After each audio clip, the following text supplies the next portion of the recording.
విష్ణు, ఆ, ఆర్య సినిమాలో గీత పడకపోయినా ఆర్య ఎందుకు ట్రై చేస్తూనే ఉంటాడు?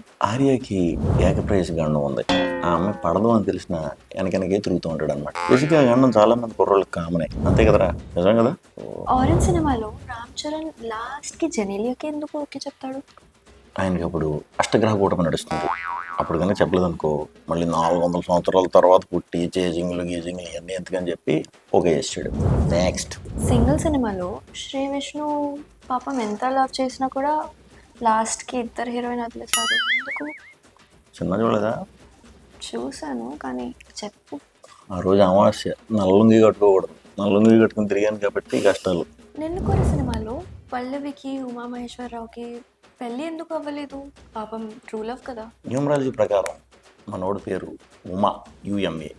యుఎంఏ అని కాకుండా యుఎంఏఏ అని పెట్టుంటే గ్యారంటీ కనెక్ట్ అయిపోయారు. 27th ఫెబ్కి వచ్చే విష్ణు విన్యాసంలో విష్ణు తను లవ్ చేసిన అమ్మాయికి వేరే అబ్బాయితో పెళ్లి చేస్తాడా?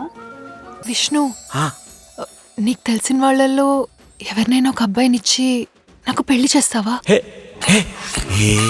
దాని గురించే కదా మనం 2 గంటల సినిమా తీసాం. నీకు చెప్పేస్తారండి ఇంకన్నీ.